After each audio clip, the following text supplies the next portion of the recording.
Akka funee akkam jirtu daawwattoota keenyaa oduu qabannee dhiyaanneerraa oduu har'aa waliin an abdii fixeeti. Labsii yeroo muddamaa labsame sababeeffachuun loltoonni agaazii magaalaa Awwadaa keessatti nama tokko ajjeesuun himame. Gabaasa kanaaf Usmaan Hukume. Tibba kanarraa jalqabee erga labsiin yeroo muddamaa bahee loltoonni agaazii akkuma amala isaanii namoota nagaa irratti tarkaanfii ajjeechaa raawwataa jiran. Hidhaa reebichaa fi manneen namoota humnaan cabsanii sakatta'uun saamicha geggeessuunis daran hammaatee jira. Jiraataan magaalaa Awwadaa akka jedhanitti magaalaa isaanii jalatti kan argamtu bakka Jiloo jedhamutti kaleessa galgalaa loltoonni agaazii nama tokko ajjeesuu nuuf himan. Namni ajjeefame kun karaa deemaa osoo jiru kallattiidhaan loltoonni agaazii rasaasatti dhukaasaniin kan lubbuun isaa dabarte. Awwadaa bakka ajjeefamsa adda addaa keessa jirra torbee tokko ta'eera agaazii fi loltoonni mootummaa wayyaanee kun maallaqaa jiran kana gandarra yaa'anii uummata irraa karaa qabanii reebanii silkii guuranii waan ta'eef hin beekne isa akkanumatti bakka fakkataa jedhanii moobaayilii guuran gandarra isa ijoollee xixiqqoon tuman amma namni dhiyeesni jira kaleessa makalaatee uma ajjeese waraana makalaatee karatti xiyyiitiidhaan ba'anii magaaluma jala bulchiinsaa gadi bilee qajeelama. Akka isaan jedhanitti namni ajjeefame kun yakki inni hojjete tokkos hin jiru. Bajaajii yaabbatee imala irra osoo jiru tarkaanfiin ajjeechaa kun irratti raawwatamee jira jedhan.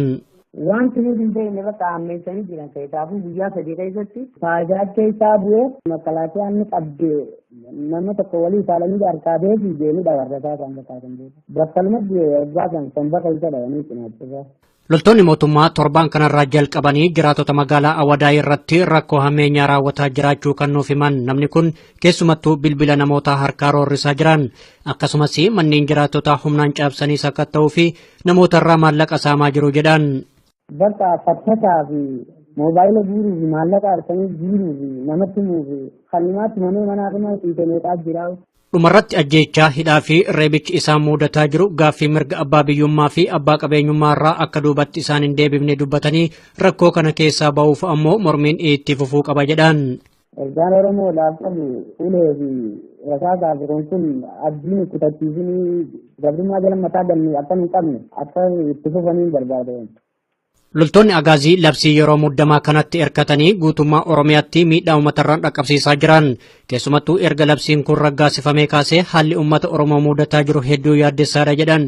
Ta'us garuu diddaa fi mormiin uummatichaa geggeeffamaa jira.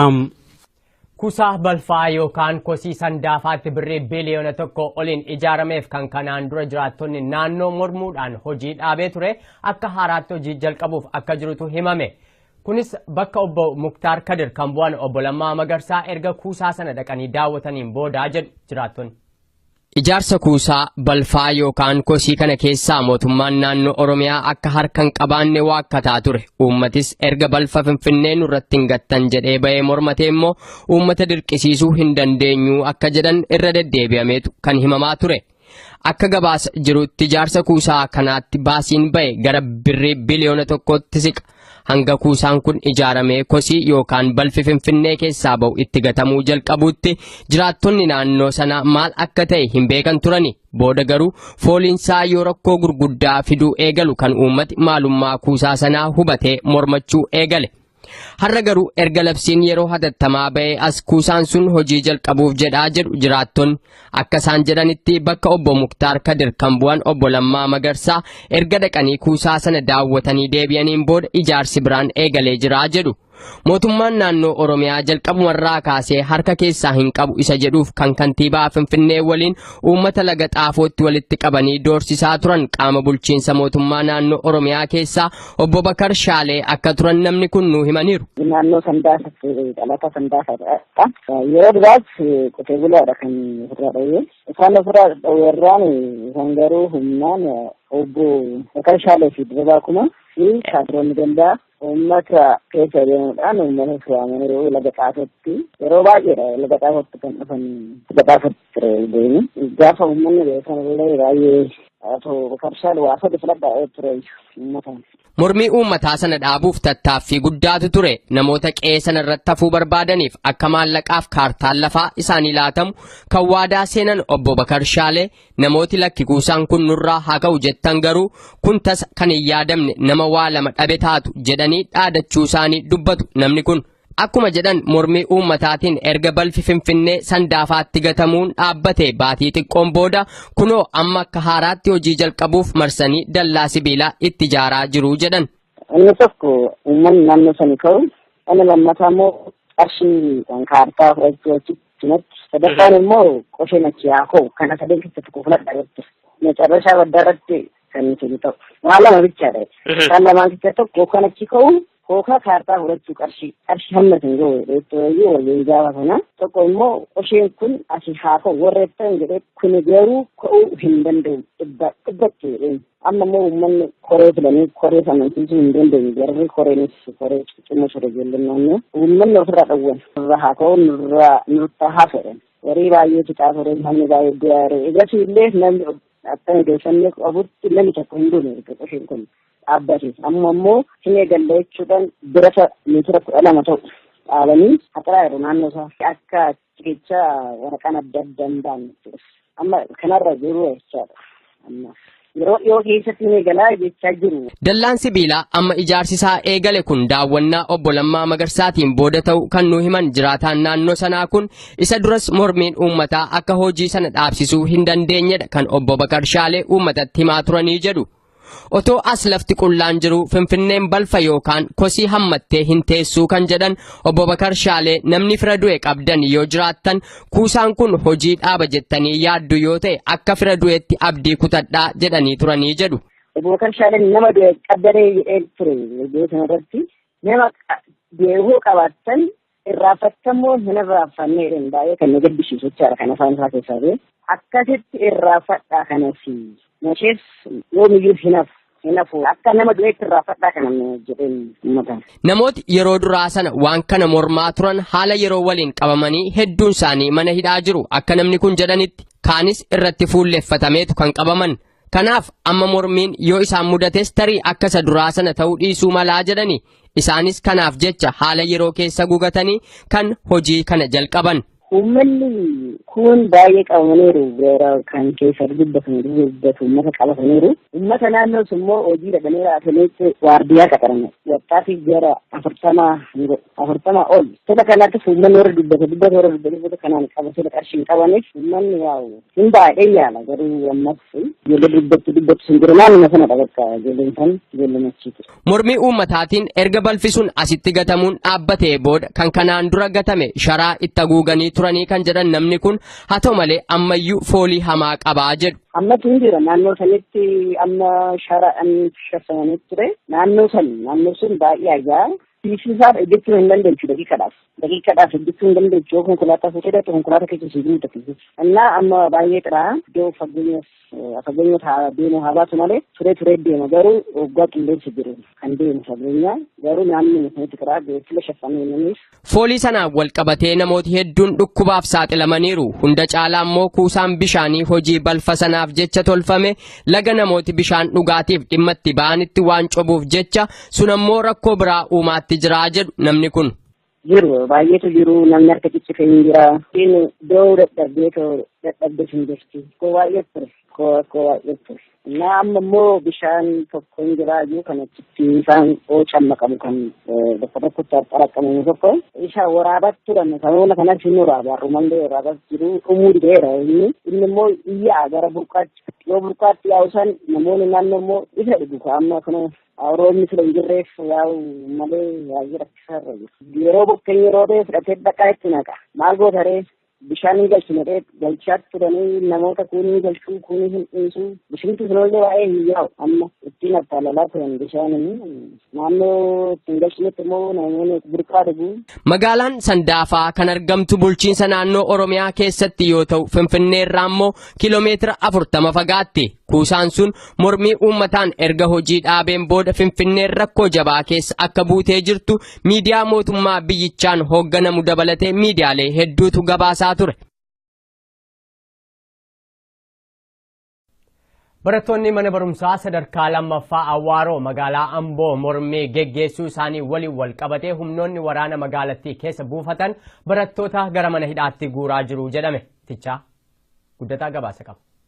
guyyaa har'aa onkoloolessa 18 bara 2016 godina Shawaa Lixaa mana barumsaa Awaaroo sadarkaa lammaffaatti barattoonni hiriira nagaa ba'uudhaan dhaadannoowwan garaagaraa dhageessisuudhaan diddaa isaanii agarsiisaa akka oolan jiraataan magaalaa Amboo OMN'tti himani.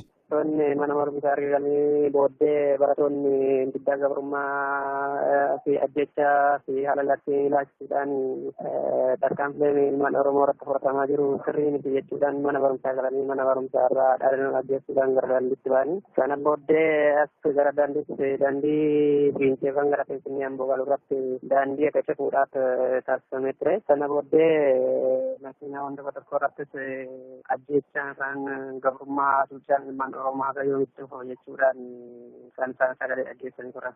Mormii kanarratti barattoonni harka qullaa ba'uudhaan diddaa isaanii haa agarsiisan malee humnoota TPLF irraa waan isaan mudate faallaa isaa reebichaa fi hidhaa akka ta'es namni kun himaniiru. Mana barumsaa Awaaroo naannoo mana barumsaa Askuuliyaa Awaaroo irratti kan gaggeeffamu raawwatamee booddee inni ittisa kan poolisoonni makalaqaan masuudhaan ijoollee hagas kan jedhamne reebichaa fi dararaa guddaa irraa hingaa turanii hagas kan jedhamnes immoo mana hidhaatidha kan isaan guuraa jiran jechuudha. Haalli jiru amma ganama naannoo gudaran turayyuu deemeen ture haal mara tokko hubachuudhaaf kan ture. Hagas jedhamee wanti himamu hin jiru jechaan akka jedhetti na dolfaata. Daandii hundi kan ittifamee jiru humna ittisa biyyaa yookaan makalaqaadhaan magaalaan sarbicha makiinaan kan jirus isaan qofaadha kan deemu lama qofa Ambooraa kan gudar galee. Haalli nageenyaa fi sochiin dinagdee giddu galeessa Oromiyaa kan taate magaalaa Amboo keessas ta'e kutaalee Oromiyaa bal'oo keessa jiru haalaan hammaatee kan jiru ta'us jiraataan magaalaa Amboo kun taajjabbii isaanii akkas jechuun dubbataniiru. Mana barumsaa Amboo Awaaroo irrattidha kan reebichi fi dalagaban agarsiin jedhamee fi akkasumas mana hidhaatti kan guuramaa jiran haala ammaatti jechuudha. Akka mootummaa Itoophiyaa yookaan mootummaan garuunfataan ilaalcha Amboodhaaf kennaa jiruu fi yookaan ilaalcha ilmaan Oromoo irraa gaggeessaa jiru duuggaa sanyii kan jedhamu yookaan jenisaati kan jedhamu sun uummata Oromoo irratti raawwachaa jira. Kana qofaas miti yeroo darbe daandii tokko deeman ture haala baay'ee argamu ture.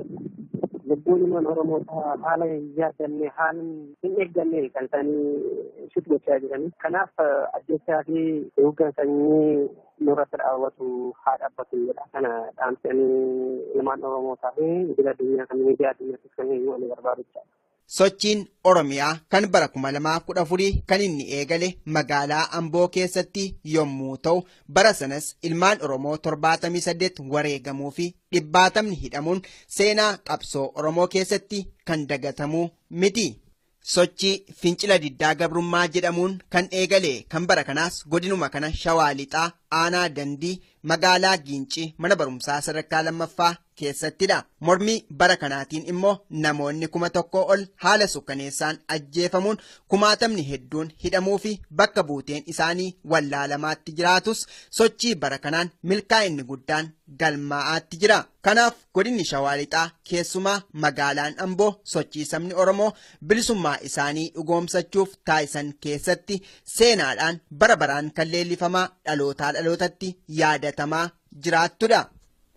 Godina Iluu Abbaa Booraa aanaa Aallee magaalaa Gooreetti bulchitoonni aanichaa ofii isaaniitii shira uumuun jiraattota irraan miidhaa dhaqqabsiisaa jiraachuun himame. Usmaan Ukkume gabaasa qaba. Erga labsiin yeroo muddamaa koomaandi poostiin wixinamee kaasee miidhaan uummata Oromoo irra gahaa jiru haalaan jabaatee jira. Gareen koomaandi poost kan muummicha ministeeraa Hayilamaariyaam Dassaalenyiin durfamu loltoota agaazii Oromiyaatti bobbaasuun kan barbaadan hidhuu, ukkaamsuu fi ajjeesuu itti fufanii jiran. Jiraattonni biyya keessaa akka nuuf himanitti onkololeessa 9 bara 2016tti labsiin yeroo muddamaa erga labsamee booda manaa ba'uu fi galuun dadhabamee jira jedhan. Gara jabeeyyiin loltoota agaazii Oromiyaatti bobbaafaman manneen namoota cabsanii seenuu kan barbaadan karaa irratti dhaabuu fi sakatta'uu hidhuu fi tarkaanfii barbaachise irratti fudhachuun ammoo koomaandi poostiin raggaasifamee fi jira jedhan. Kanaaf haalli Oromiyaa mudatee jiru hedduu rakkisaa fi yaaddessaa akka ta'e himamaa jira. Doorsisaa fi hidhaan bakka hundatti itti fufee kan jiru yoo ta'u keessumattuu erga mormiin dhiyeenya kana godina Iluu Abbaa Boor aanaa Aallee magaalaa Goree keessatti geggeeffamee jalqabee jiraattonni aanichaa miidhamaa jiran. Reebichaa fi hidhaan jiraattota mudataa kan jiru yoo ta'u, gochaa kana kallattiidhaan uummata irratti geggeessaa kan jiran bulchitoota aanaa Aallee akka ta'an himame. Jiraataan magaalaa Goree tokko akka jedhanitti bulchitoonni aanaa isaanii labsii yeroo muddamaa sababa taasifachuun uummata miidhaa jiraachuu dubbatan. Godina Iloobaabur magaalaa Goree aanaa Aallee magaalaa Goree keessatti waa'ee qabsoo amma uummata Oromoo jiruun wal qabate waan adda addaa dhiibbaa adda addaatu uumamaa jira. Qeerroo sodaachisuutu jira. Ijoollee aanaa Aallee irraa dheengadda hidhaman magaalaa Goree irraa hidhaman illee dhaqanii dhaqee gaaf fuudheen deema iddoo biraan geessa gara Zuwaayin geessa jedhee poolisii aanichaa gaafannaan hin kenninu waan godhan hin qabanu yoo balleessaan jiraate asitti gaafanna asitti ijoollee gorsineedhanii danii sana booddee ijoollee Nega dinatti baasan allaala innaan ijoolleen harkasee wal jala qaxxaamurtee gaditti baate ammas warra akka kanatti jeequmsa uumaa jiruyyuu asiin as keessaniitu si taphachiisu jedhee ijoolleen ammayyuu hidhamne jirraa lafa barbaadesu geessi kun ejjennoo keenyaa qabsoodha waan feete nu godhedhanii harka jaraa wal jala dabarsanii poolisii sabaa keessatti hidhamanii jiran jechuudha. Gaditti ba'anii soffiisanii sanumaan deemee amma immoo ijoollee kana kaleessaa faasa deebisanii barbaadaa jiru. Ijoolleen lama har'a qabamanii poolisii harkaa bahanii badanii. Akka namni kun himanitti bulchitoonni aanaa Aallee ofii isaaniitii huccuu halluu alaabaa adda bilisummaa Oromoo qabu hojjetanii manneen namoota irratti fannisuun uummata ittiin miidhaa jiru jedhan. Egaa wanti biraa wanti cimaan inni achuma aanaa Aallee magaalaa Goree jechuudha. Bulchiisa aanaa Aallee kan ta'e Salamuun Abarraa kan jedhamu fi warraaqaa kan jedhaman warraaqaa jechuun itti aanaa bulchaati Salamuun Abarraa itti gaafatamaa bulchiisa aanaa Aallee deemanii naannoo Dabuubitti maashaa gara jedhamutti alaabaa abaa'oo yookaan alaabaa Oromoo hodhisiisanii fidanii amma edaa naannoo iddoo afuritti hidhan mana namaa irratti dallaa namaa keessatti hidhanii ittiin nama hidhuudhaa fi waan akkanaa hojjetaa jiru kun immoo qabatamaan kan irra gahamedha. Innaa waan akkanaa waan godhaa jiranuuf Salamuun Abarraa kun kanaan duras bulchiisa kana keessattuu bulchiisa achii keessattuu yeroo turetti waan adda addaa namoota irraan geessisaa kan turedha.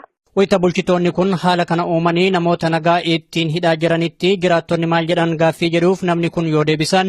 Jiraattonni yaa'u tokkoffaa naannoon sun Oromoon illee magaalaa sana keessa baay'ee hin jiru haa ta'u malee namni garuu waan jarri sanaa jechaa jiran uumaati kun soddanii ittiin nu hidhuudhaaf yookaan immoo kanaan dura hidhanii argisiisaniiru kun intini miti alaabichaa fi sodaan hin qabu manni kanaan dura hidhaniiru baga nagaan dhuftan kan jedhu walgala magaalichaa irratti qeerroon halkan hiitee bulteetti kana iddoo adda addaattis hidhaniiru garuu jarri amma waan ittiin hidhan waan dhabanii fi kanaan hidhu jedhanii alaabaa shororkeessotaati kan mana jaraa keessatti argamichuun mana namaa sakatta'anii achi keessa sobanii buusanii dallaa namaarra mana namaa jala buusanii kanaan nama hidhuudhaaf kan jarri qophii godhanii kana jalqaban. Shira bulchitoonni aanaa isaanii uumanii uummata nagaa ittiin hidhaa jiran kana jiraattonni dammaqqiidhaan akka ofirraa eeganis namni kun dhaamanii jiru.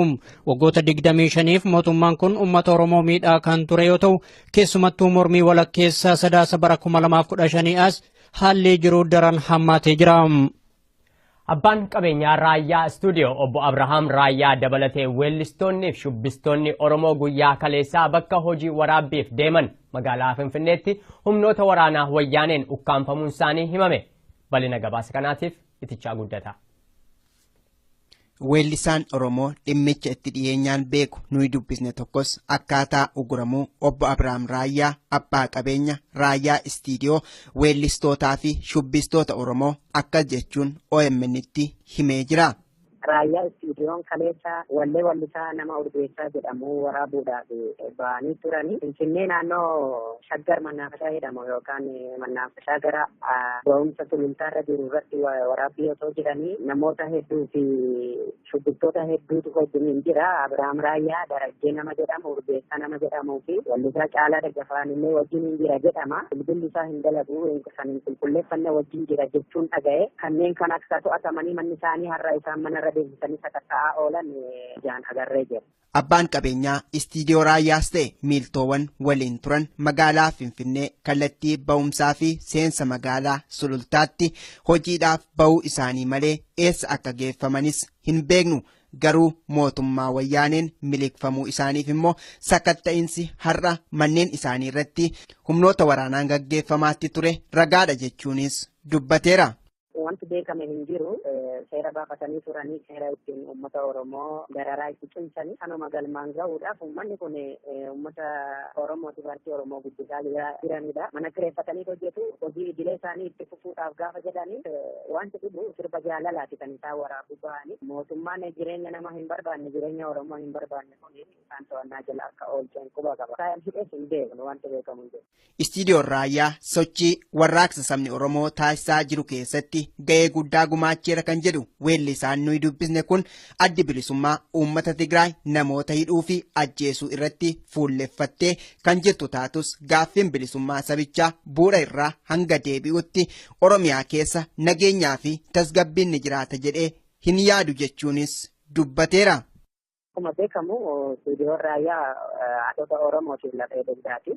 Artistoota Oromoo hedduu hojii isaanii akka uummata bira gahuuf tattaaffii guddaa kan godhe istiidiyoon raayyaa. Gama biraatiin Oromoon amma sadarkaa guddaarra gahee Oromummaa isaa beeke. Raayyaan illee Oromoodha akkuma beekamu. Maqaa kana qabaachuun isaayyuu isaaniif iddoo itti ta'eera ta'a. Hojiin isaas immoo hojii mootummaa gammachiisu miti. Hojii uummata Oromoo gammachiisu uummata Oromootiif du'aa ture wajjin ture waan ta'eef isaanitti dhibee ta'e jedhee yaadu.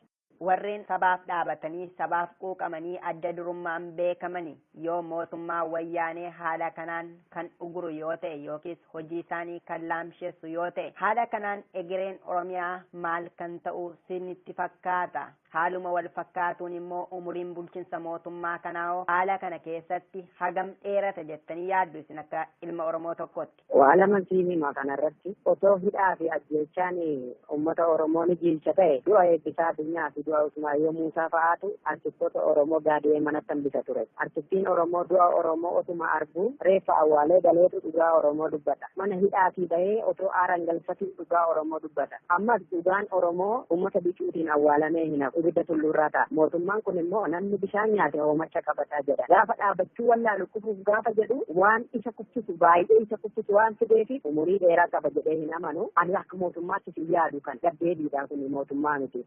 Weellisaan kun gara dhumaarrattis ilmaan Oromoo Oromiyaa keessaa fi ardiilee garaagaraa irra jiraataniifis akkas jechuun dhaameera. Leenji uummata Oromoon hoogganamee as ga'e kun dhugaa dhabuu isaati malee namuu duubaan ibiddatti kaa'ee isaa oofe hin jiru. Bittaan saba bicuu immoo ibiddatti ta'ee gubeera saba kana. Ammas immoo seerri isaan har'a baasan isa kaleessaa kan hin caalu maqaa godhate malee. Hidhuu jechuudhaaf yoo harka hinnaatiin haga namni tokkoo fi bilisummaan qofti dachee Oromiyaa irratti hafutti Oromoo walirraa hafuu hin qabu waan eegaleef dhaabuu hin qabu jedhaan toleessati. Dhaamsa isaatiin weellisaan kun wareegama ulfaataa kaffalamee fi kaffalamaa jiruun ilmaan keenya bilisummaa akka dhaalan barbaanna yoo ilmaan Oromoo har'a addunyaarra jiran wareegamanii dhumatan illee Oromiyaa walaboomte kaartaa addunyaarra jiraachisuu barbaanna jechuunis ejjennoo isaa dubbateera. Godina Arsii Aanaa Xiyyoo magaalaa Goljaa keessa namoonni 10 hidhamuun himame ammas Usmaan gabaasa qaba. Mormii dhiheenya kana aanaa Xiyyootti geggeeffame sababeeffachuun qondaalonni aanichaa namoota nagaa hidhaa akka jiran jiraattonni dubbatan. Akka jiraattonni nuuf himanitti kaabineewwan aanichaa labsii yeroo muddamaa golgaa taasifachuun uummata reebuu manneen namoota cabsanii sakatta'uudhaan saamicha geggeessuu fi duuchaan namoota hidhuu irratti bobba'anii jiru jedhan. Akkuma beekamu namoonni hedduun gara dhiibbaa mootummaatiin keessumaa jirani. Kana irratti ammoo wanti guyyaa haaraa ta'aa jiru namoonni hedduu qabamanii as gara mana hidhaatti darbamaa jiran odeeffannoo fi wanti ijaan irra ni jira jechuudha. Namoota 10 jaalaa kuusan hedduun magaalatti galaksanii akka badhaatanii yookiin magaalaa galaksanii akka qeerra ari'aman ni jiru. Guyyaa haaraa ammoo taasifamaa jiru duudhuma kana irratti hundaa'eeti. Kaabinoonni aanaa fi kaabineen gandaa uummata hidhatti guuraa jiru. Dhiheenya kana mormii aanaa isaanii keessatti geggeeffame hordofuun namoonni hedduun duuchaa miidhamaa jiraachuu himanii namoonni qabaman ammoo wayita ammaa waajjira buufata poolisii magaalaa Asallaatti hidhamanii jiran.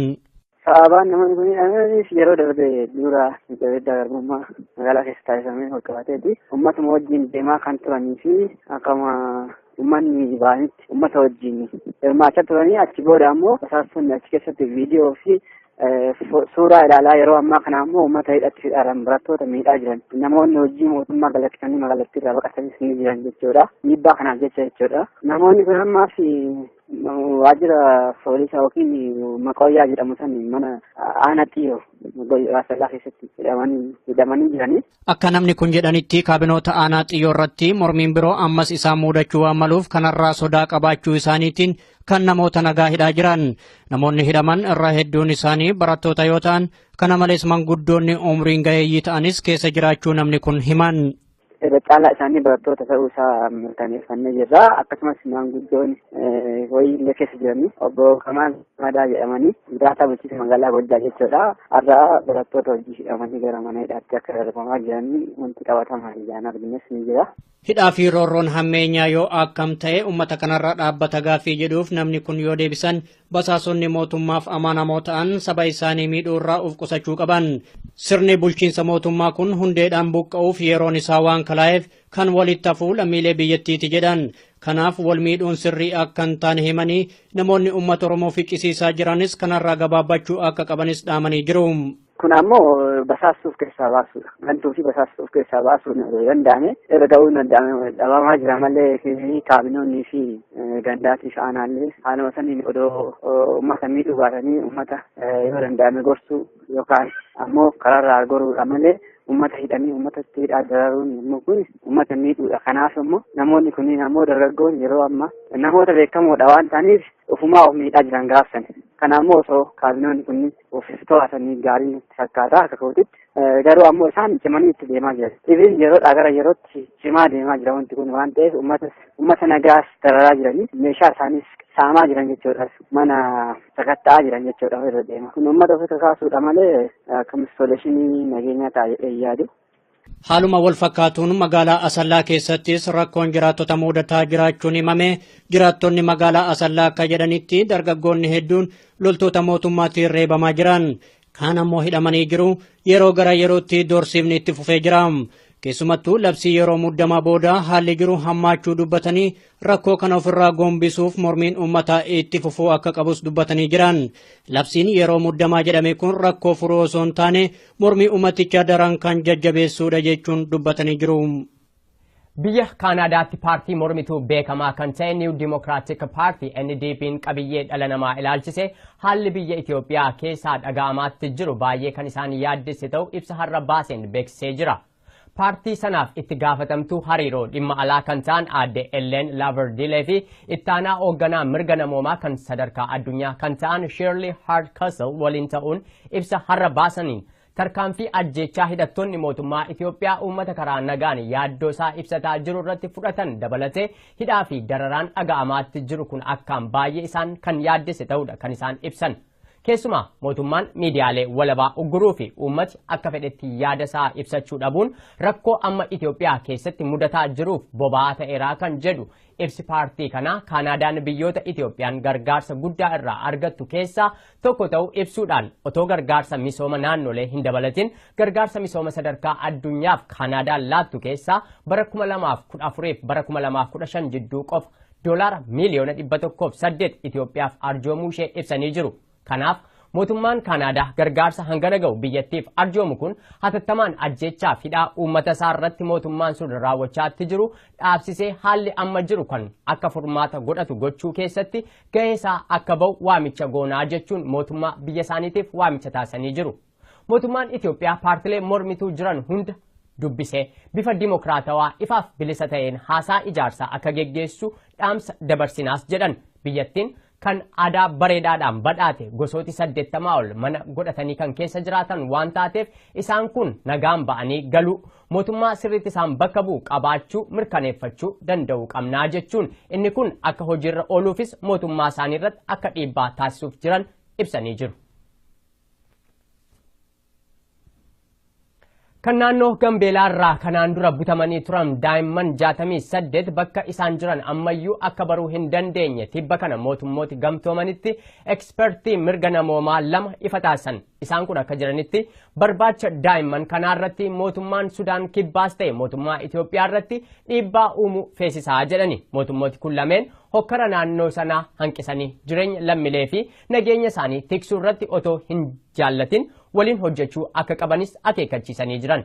Baatii eebilaa keessa gosoota murlee kan sa'an humnootiin hidhatan qe'ee ganda Nyuweer 13 keessatti haleellaa banuun namoota 200 ol yoo ajjeesan daa'imman 150 ol ammoo butanii deemuun isaanii ni yaadatama. Isaan keessaa daa'imman 90 ta'an kan baraaraman ta'us daa'imman 68 garuu ammayyuu bakka isaan jiran waan beekamu tokko hin jiru jedha gabaasi mootummoota gamtoomanii kun. Akka gabaasa kanaatti daa'imman badanii jiran kun hundi umriin ganna 13 gadi kan jiranidha.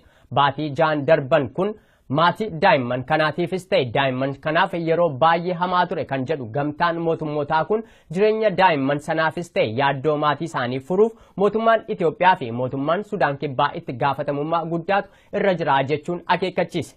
Egaan oduun har'aaf jenne kanuma gama kootiin nagaatti.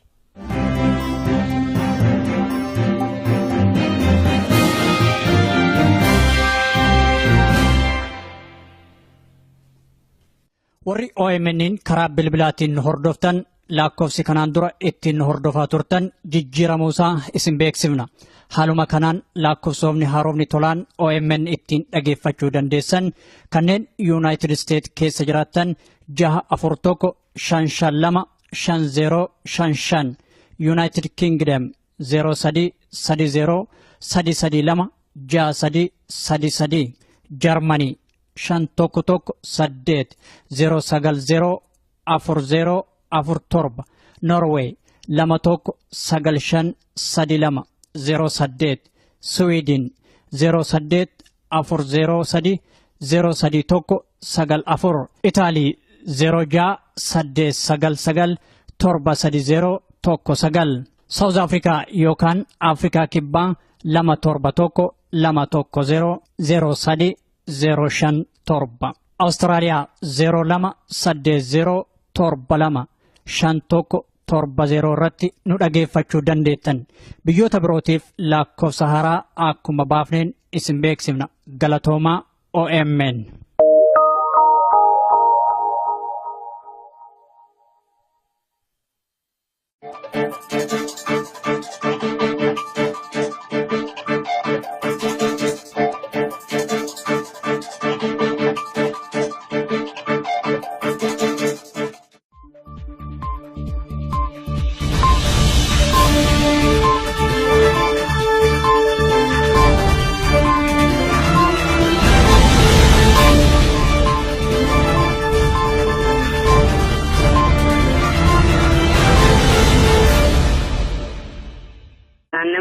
kan jarri qophii godhanii kana jalqaban. Shira bulchitoonni aanaa isaanii uumanii uummata nagaa ittiin hidhaa jiran kana jiraattonni dammaqqiidhaan akka ofirraa eeganis namni kun dhaamanii jiru. Waggoota 25f mootummaan kun uummata Oromoo miidhaa kan ture yoo ta'u keessumattuu mormii walakkeessaa sadaasa bara 2015 as haalli jiru daran hammaatee jira. Abbaan qabeenyaa Raayyaa Istuudiyoo obbo Abrahaam Raayyaa dabalatee weellistoonni fi shubbistoonni Oromoo guyyaa kaleessaa bakka hojii waraabbiif deeman magaalaa Finfinneetti humnoota waraanaa wayyaaneen ukkaanfamuun isaanii himame. Bal'ina gabaasa kanaatiif itichaa guddata. Weellisaan Oromoo dhimmicha itti dhiyeenyaan beeku nuyi dubbisne tokkos akkaataa uguramuu obbo Abrahaam Raayyaa abbaa qabeenya Raayyaa Istuudiyoo weellistootaa fi shubbistoota Oromoo akkas jechuun OMN'tti himee jira. Raayyaa Istuudiyoon kaleessa wallisaa nama Urgeessaa jedhamu waraabuudhaaf ba'anii turanii Finfinnee naannoo Shaggar Mannaafashaa jedhamu yookaan Mannaafashaa gara ba'umsa Sulultaarra jiru irratti waraabbii osoo jiranii namoota hedduu fi shubbistoota hedduutu wajjin jira. Abrahaam Raayyaa Darajjee nama jedhamu, Urgeessaa nama jedhamuu fi wallisaa Caalaa Daggafaan illee wajjin jira jedhama. Bilbilli isaa hin dalagu kan hin qulqulleeffanne wajjin jira jechuun dhaga'e. Kanneen kan akka to'atamanii manni isaanii har'a isaan manarra adeemsisanii sakatta'aa oolan jaan agarree jira. Abbaan qabeenyaa istiidiyoo raayyaas ta'e miiltoowwan waliin turan magaalaa Finfinnee kallattii ba'umsaa fi seensa magaalaa Sulultaatti hojiidhaaf ba'uu isaanii malee eessa akka geeffamanis hin beeknu. Garuu mootummaa wayyaaneen miliqfamuu isaaniif immoo sakatta'iinsi har'a manneen isaanii irratti humnoota waraanaan gaggeeffamaatti ture ragaadha jechuunis dubbateera. Wanti beekame hin jiru seera baafatanii turanii seera ittiin uummata Oromoo dararaa itti cimsanii kanuma galmaan gahuudhaaf uummanni kun uummata Oromooti paartii Oromoo guddisaa jiranidha. Mana kireeffatanii hojjetu hojii idilee isaanii itti fufuudhaaf gaafa jedhanii wanti dhibu sirba jaalalaati kan isaan waraabuu ba'anii mootummaan jireenya nama hin barbaanne jireenya Oromoo hin barbaanne kun isaan to'annaa jala akka oolchan quba qaba. Isaan hidhees hin beeknu wanti beekamu hin jiru. Istiidiyoon raayyaa sochii warraaqsa sabni Oromoo taasisaa jiru keessatti ga'ee guddaa gumaacheera kan jedhu weelli isaan nuyi dubbisne kun addi bilisummaa uummata Tigraay namoota hidhuu fi ajjeesuu irratti fuulleffattee kan jirtu taatus gaaffiin bilisummaa sabichaa bu'uura irraa hanga deebi'utti Oromiyaa keessa nageenyaa fi tasgabbiin ni jiraata jedhee hin yaadu jechuunis dubbateera. Akkuma beekamu istiidiyoon raayyaa haadhota Oromootiif lafee dugdaati. Artistoota Oromoo hedduu hojii isaanii akka uummata bira gahuuf tattaaffii guddaa kan godhe istiidiyoon raayyaa. Gama biraatiin Oromoon amma sadarkaa guddaarra gahee Oromummaa isaa beeke. Raayyaan illee Oromoodha akkuma beekamu. Maqaa kana qabaachuun isaayyuu isaaniif iddoo itti ta'eedha ta'a. Hojiin isaas immoo hojii mootummaa gammachiisu miti. Hojii uummata Oromoo gammachiisu uummata Oromootiif du'aa ture wajjin ture waan ta'eef isaanitti dhibee ta'e jedhee yaadu. Warreen sabaaf dhaabatanii sabaaf quuqamanii adda durummaan beekamanii yoo mootummaa wayyaanee haala kanaan kan uguru yoo ta'e yookiis hojii isaanii kan laamsheessu yoo ta'e haala kanaan egereen Oromiyaa maal kan ta'u sinitti fakkaata. Haaluma wal fakkaatuun immoo umuriin bulchiinsa mootummaa kanaa haala kana keessatti hagam dheerata jettanii yaaddu isin akka ilma Oromoo tokkotti. Waa lama siima kanarratti otoo hidhaa fi ajjeechaan uummata Oromoo ni jiilcha ta'e du'a eebbisaa addunyaa fi du'a Usmaayyoo Muusaa fa'aatu artistoota Oromoo gaadee manatti hambisa ture. Artistiin Oromoo du'a Oromoo otuma arguu reeffa awwaalee galeetu dhugaa Oromoo dubbata. Mana hidhaatii bahee otoo aaraan galfatii dhugaa Oromoo dubbata. Ammas dhugaan Oromoo uummata bicuutiin awwaalamee hin hafu. Ibidda tulluurraa ta'a. Mootummaan kun immoo namni bishaan nyaate hoomacha qabataa jedha. Gaafa dhaabbachuu wallaalu kufuuf gaafa jedhu waan isa kuffisu baay'ee isa kuffisu waan fideefi umurii dheeraa qaba jedhee hin amanu. Ani akka mootummaatti si yaadu kan gaddeebiidhaa kun mootummaa miti. Weellisaan kun gara dhumaarrattis ilmaan Oromoo Oromiyaa keessaa fi ardiilee garaagaraa irra jiraataniifis akkas jechuun dhaameera. Uummata Oromoon hoogganamee as ga'e kun dhugaa dhabuu isaati malee namuu duubaan ibiddatti kaa'ee isaa oofe hin jiru. Bittaan saba bicuu immoo ibiddatti ta'ee gubeera saba kana. Ammas immoo seerri isaan har'a baasan isa kaleessaa kan hin caalu maqaa akka turan namni kun nu himaniiru. Naannoo Sandaasatti dhalata Sandaasadha. Yeroo duraas qotee bulaadha kan ofirraa dhawwee. Isaan ofirraa dhawweerraan isaan garuu humnaan obbo Shaalee fi Dirabaa Kumaa fi Shaatiroonni danda'a. Uummata keessa deemuudhaan uummata waamanii laga xaafotti yeroo baay'eedha laga xaafotti kan dhufan laga xaafotti ture deemu. Gaafa uummanni beekan illee baay'ee Shaalee waa sadi filadhaa ture uummataan. Mormii uummataa sana dhaabuuf tattaaffii guddaatu ture. Namoota qe'ee sana irratti hafuu barbaadaniif akka maallaqaaf kaartaan lafaa isaanii laatamu kan waadaa seenan obbo Bakar Shaalee namooti lakki kuusaan kun nurraa haa ka'u jettan garuu kun tasa kan hin yaadamne nama waa lama dhabe taatu jedhanii dhaadachuu isaanii dubbatu namni kun. Akkuma jedhan mormii uummataatiin erga balfi Finfinnee Sandaafaatti gatamuun dhaabbate baatii xiqqoon booda kunoo amma akka haaraatti hojii jalqabuuf marsanii dallaa sibiilaa itti ijaaraa jiru jedhan. Inni tokko uummanni naannoo sani ka'u inni lammataa immoo qarshii kaartaa fudhachuu achitti sadaffaan immoo qosheen achi haa ka'u kana sadeen keessatti kufuladha jechuudha. Meeshaa baddaa irratti kan nuti ta'u waan lama bichaadha. Isaan lamaan keessaa tokko kan achi ka'u. Kookaa kaartaa fudhachuu qarshii hammatin ga'u reettooyyuu waliin gaafa sana tokko immoo qosheen kun asii haa ka'u warreettan jedhee kun garuu ka'uu hin danda'u dhibbatti jedheen amma immoo uummanni koree filanii koree amansiisuu hin dandeenye garuu koreenis koree cimma sore ijoolleen naannoo uummanni ofirraa dhawwan nurra haa ka'u nurra haa fedhan warii baay'ee fixaa ture namni baay'ee du'aare egasii illee namni akka odeeffannoo qabutti namni tokko hin duune qosheen kun. Dhaabbate amma immoo hin eegalle jechuudhaan birata meetira 12 ta'u dhaabanii haqaraa jiru naannoo isaa akka cikicha waraqaan adda adda hin baanne amma kanarra jiru jechaadha amma yeroo dhiyoo keessatti eegalaa jechaa jiru. Dallaan sibiilaa amma ijaarsi isaa eegale kun daawwannaa obbo Lammaa Magarsaatiin booda ta'u kan nu himan jiraataan naannoo sanaa kun isa duras mormiin uummataa akka hojii sana dhaabsisuu hin dandeenyedha kan obbo Bakar Shaalee uummatatti himaa turanii jedhu. Otoo as lafti qullaan jiru Finfinneen balfa yookaan kosii hammattee hin teessuu kan jedhan obbo Bakar Shaalee namni fira du'e qabdan yoo jiraattan kuusaan kun hojii dhaaba jettanii yaaddu yoo ta'e akka fira du'etti abdii kutadhaa jedhanii turanii jedhu. Obbo Bakar Shaalee nama du'e qabdaree jedhee ture biyya sanarratti nama deehuu qabaattan irraafattamoo hin irraafannee baay'ee kan na gaddisiisu jechaadha kan afaan isaa keessaa ba'e akkasitti irraafadhaa kanasi. Nashees yoomiyyuu hinafu akka nama du'eetti irraafadhaa kana jedheen uummataan. Namooti yeroo duraa sana waan kana mormaa turan haala yeroo waliin qabamanii hedduun isaanii mana hidhaa jiru akka namni kun jedhanitti kaanis irratti fuulleeffatameetu kan qabaman. Kanaaf amma mormiin yoo isaan mudates tarii akka isa duraa sana ta'uu dhiisuu malaa jedhani isaanis kanaaf jecha haala yeroo keessa gugatanii kan hojii kana jalqaban. Uummanni kun baay'ee qabamaniiru kan keessa dubbatu uummata qabataniiru. Uummata naannoos immoo hojii dhaqanii raasanii waardiyaa qaxaran waggaatti jara 40 ol. Tola kanaattis uummanni warra dubbatu kanaan qabatee qarshii qabaniif uummanni yaa'u hin baay'ee yaala garuu ammas ijoollee dubbatu sun jiru naannoo sana bakka ijoolleen san ijoollee machiitu. Mormii uummataatiin erga balfisuun asitti gatamuun dhaabbatee booda kan kanaan dura gatame sharaa itti haguuganii turanii kan jedhan namni kun haa ta'u malee ammayyuu foolii hamaa qabaa jedhu. Amma tun jira naannoo sanitti amma sharaan shafamanii ture naannoo sun baay'ee ajaa'iba. Fiisisaaf hojjechuu hin dandeechu daqiiqadhaaf hojjechuu hin dandeechu konkolaataa fuudhee konkolaataa keessa si guuta innaa amma baay'ee xiraa iddoo fageenya deemu haa baatu malee turee deema garuu waggaa qilleensi jiru kan deemu fageenya garuu naannoo sanatti xiraa beeksisa shafamanii. Foolii sanaan wal qabatee namooti hedduun dhukkubaaf saaxilamaniiru hunda caalaa immoo kuusaan bishaanii hojii balfa sanaaf jecha tolfame laga namooti bishaan dhugaatiif dhimma itti ba'anitti waan cobuuf jecha sun ammoo rakkoo biraa uumaatti jiraa jedhu namni kun.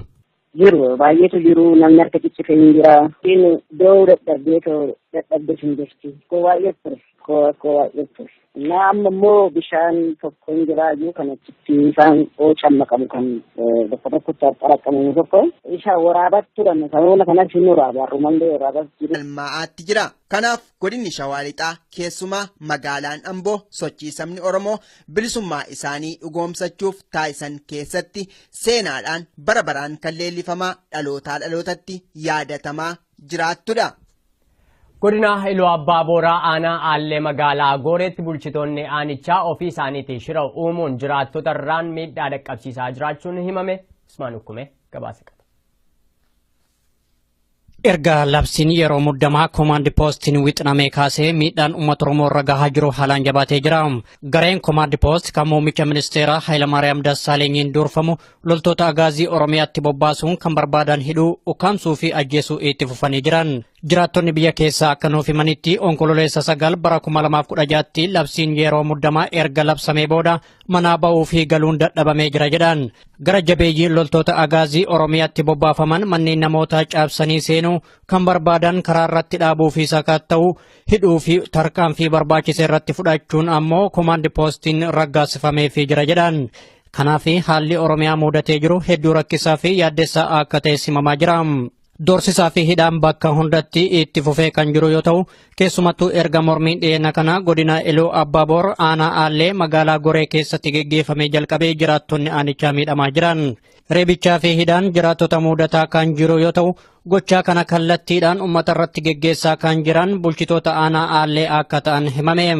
Jiraataan magaalaa Goree tokko akka jedhanitti bulchitoonni aanaa isaanii labsii yeroo muddamaa sababa taasifachuun uummata miidhaa jiraachuu dubbatan. Godina Iloo Baabur magaalaa Goree aanaalee magaalaa Goree keessatti waa'ee qabsoo amma uummata Oromoo jiruun wal qabate waan adda addaa dhiibbaa adda addaatu uumamaa jira. Qeerroo sodaachisuutu jira. Ijoollee aanaa aalleerraa dheengadda hidhaman magaalaa Goreerraa hidhaman illee dhaqee gaaf fuudheen deema iddoo biraan geessa gara Zuwaayin geessa jedhee poolisii aanichaa gaafannaan hin kenninu waan godhan hin qabanu yoo balleessaan jiraate asitti gaafanna asitti ijoollee gorsineedhanii danii sana booddee ijoollee Nega dinatti baasan allaala innaan ijoolleen harkatee wal jala qaxxaamurtee gaditti baate ammas warra akka kanatti jeequmsa uumaa jiruyyuu asiin as keessaniitu si taphachiisu jedhee ijoolleen ammayyuu hidhamne jirraa lafa barbaadeessu geessi kun ejjennoo keenya qabsoodha waan feete nu godhedhanii harka jaraa wal jala dabarsanii poolisii sabaa keessatti hidhamanii jiran jechuudha gaditti ba'anii soffiisanii sanumaan deemee amma immoo ijoollee kana kaleessaa har'a deebisanii barbaadaa jiru ijoolleen lama har'a qabamanii poolisii harkaa bahanii badanii. Akka namni kun himanitti bulchitoonni aanaa aallee ofii isaaniitii huccuu halluu alaabaa adda bilisummaa Oromoo qabu hojjetanii manneen namoota irratti fannisuun uummata ittiin miidhaa jiru jedhan.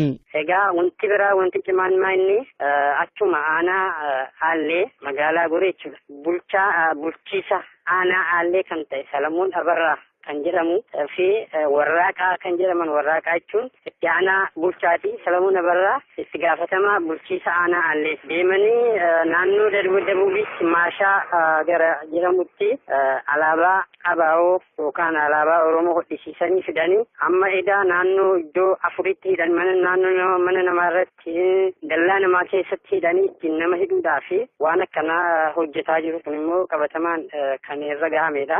Innaa waan akkanaa waan godhaa jiranuuf Salamuun Abarraa kun kanaan duras bulchiisa kana keessattuu bulchiisa achii keessattuu yeroo turetti waan adda addaa namoota irraan geessisaa kan turedha. Wayita bulchitoonni kun haala kana uumanii namoota nagaa ittiin hidhaa jiranitti jiraattonni maal jedhan gaaffii jedhuuf namni kun yoo deebisan. Jiraattonni tokkoffaa naannoon sun Oromoon illee magaalaa sana keessa baay'ee hin jiru haa ta'u malee namni garuu waan jarri tanaa jechaa jiran uummati kun sobdanii ittiin nu hidhuudhaaf yookaan immoo kanaan dura hidhanii argisiisaniiru kun intini miti alaabichaa fi sodaan hin qabu manni kanaan dura hidhaniiru baga nagaan dhuftan kan jedhu ulgala magaalichaa irratti qeerroon halkan hiisee bulteetti kana iddoo adda addaattis hidhaniiru garuu jarri amma waan ittiin hidhan waan dhabanii fi kanaan hidhu jedhanii alaabaa shororkeessotaati kan mana jaraa keessatti argamichuun mana namaa sakatta'anii achi keessa sobanii buusanii dallaa namaarra mana namaa jala buusanii kan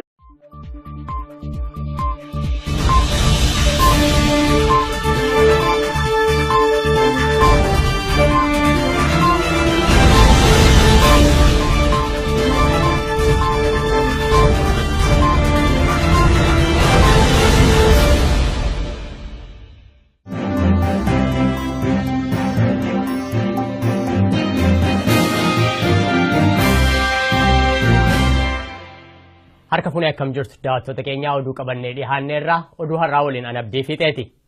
Labsii yeroo muddamaa labsame sababeeffachuun loltoonni agaazii magaalaa Awwadaa keessatti nama tokko ajjeesuun himame. Gabaasa kanaaf Usmaan Hukume. Tibba kanarraa jalqabee erga labsiin yeroo muddamaa bahee loltoonni agaazii akkuma amala isaanii namoota nagaa irratti tarkaanfii ajjeechaa raawwataa jiran. Hidhaa reebichaa fi manneen namoota humnaan cabsanii sakatta'uun saamicha geggeessuunis daran hammaatee jira. Jiraataan magaalaa Awwadaa akka jedhanitti magaalaa isaanii jalatti kan argamtu bakka Jiloo jedhamutti kaleessa galgalaa loltoonni agaazii nama tokko ajjeesuu nuuf himan. Namni ajjeefame kun karaa deemaa osoo jiru kallattiidhaan loltoonni agaazii rasaasatti dhukaasaniin kan lubbuun isaa dabarte. Awwadaay bakka jeequmsa adda addaa keessa jirra torbee tokko ta'eera agaazii fi loltoonni mootummaa wajjin kun maallaqa jiran kana gandarra yaa'anii uummata irraa karaa qabanii reebanii silkii guuranii waan ta'eef hin beekne isa akkanumatti bakka fakkataa jedhanii moobaayilii ni dhiiban gandarra isa ijoollee xixiqqoon tuman amma namni beekni jira kaleessa makalaatii uumaa ajjeese waraana makalaatii karatti xiyyiitiidhaan ba'anii magaaluma jala bulchiisaa gadi bilee qajaa'an.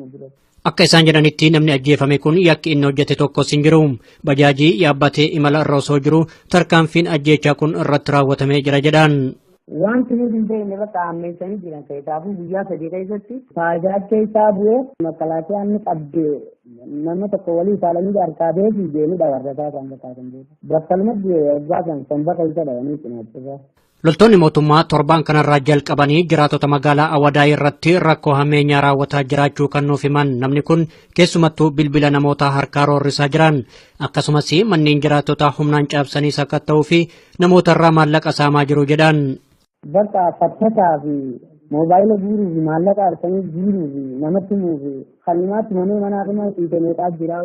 Dhumarratti ajjeechaa hidhaa fi reebichi isaan mudataa jiru gaaffii mirga abbaa biyyummaa fi abbaa qabeenyummaa irraa akka duubatti isaan hin deebifne dubbatanii rakkoo kana keessaa ba'uuf ammoo mormiin itti fufuu qaba jedhan. Ergaan Oromoodhaaf qabu ulee fi rasaasaa biroon kun abdiin kutachiisanii gabrummaa jala mataa galanii akka hin qabne akka itti fufanii barbaada. Loltoonni agaazii labsii yeroo muddamaa kanatti erkatanii guutummaa Oromiyaatti miidhaa uummatarraan dhaqqabsiisaa jiran keessumattuu erga labsiin kun raggaasifamee kaasee haalli uummata Oromoo mudataa jiru hedduu yaaddessaadha jedhan ta'us garuu diddaa fi mormiin uummatichaa geggeeffamaa jira. Kuusaa balfaa yookaan kosii sandaafaatti birrii biliyoona 1 oliin ijaarameef kan kanaan dura jiraattonni naannoo mormuudhaan hojii dhaabee ture akka haaraatti hojii jalqabuuf akka jirutu himame. Kunis bakka obbo Muktaar Kadir kan bu'an obbo Lammaa Magarsaa erga kuusaa sana dhaqanii daawwataniin boodaa jedhu jiraattonni. Ijaarsa kuusaa balfaa yookaan kosii kana keessaa mootummaan naannoo Oromiyaa akka harka hin qabaanne waakkataa ture. Uummatis erga balfa Finfinnee nurratti hin gattan jedhee ba'ee mormatee immoo uummata dirqisiisuu hin dandeenyu akka jedhan irra deddeebi'ameetu kan himamaa ture. Akka gabaasa jirutti ijaarsa kuusaa kanaatti baasiin ba'e gara birrii biliyoona 1tti siqa. Hanga kuusaan kun ijaaramee kosii yookaan balfi Finfinnee keessaa ba'u itti gatamuu jalqabuutti jiraattonni naannoo sanaa maal akka ta'e hin beekan turani. Booda garuu fooliinsaa yoo rakkoo gurguddaa fiduu eegalu kan uummati maalummaa kuusaa sanaa hubatee mormachuu eegale. Har'a garuu erga labsiin yeroo hatattamaa ba'ee as kuusaan sun hojii jalqabuuf jedhaa jedhu jiraattonni akka isaan jedhanitti bakka obbo Muktaar Kadir kan bu'an obbo Lammaa Magarsaa erga dhaqanii kuusaa sana daawwatanii deebi'aniin booda ijaarsi biraan eegalee jiraa jedhu. Mootummaan naannoo Oromiyaa jalqabumarraa kaasee harka keessaa hin qabu isa jedhuuf kan kantiibaa Finfinnee waliin uummata laga xaafootti walitti qabanii doorsisaa turan qaama bulchiinsa mootummaa naannoo Oromiyaa keessaa obbo Bakar Shaalee. Inni immoo iyyaa gara burqaatti yoo burqaatti yaa'usan namoonni naannoo immoo isa dhugu amma kana Oromoonni fila hin jirreef yaa'u malee yaa'ii rakkisaarra jiru. Yeroo bokkeen yeroo ta'e fudhatee dhaqaa itti naqa maal gootaree bishaan hin galchine galchaatti turanii namoota kuunii galchuu kuunii hin dhiisuu bishintu sunollee waa'ee hin yaa'u amma ittiin attaalalaa turan bishaanii naannoo ittiin galchinetti immoo namoonni burqaa dhugu.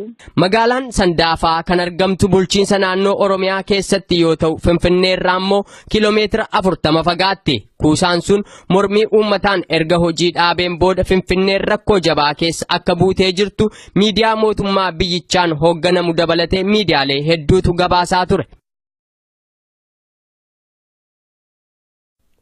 Barattoonni mana barumsaa sadarkaa lammaffaa Awwaaroo magaalaa Amboo mormii geggeessuu isaanii waliin wal qabatee humnoonni waraana magaalattii keessa buufatan barattoota gara mana hidhaatti guuraa jiru jedhame. Tichaa guddataa gabaasa qaba.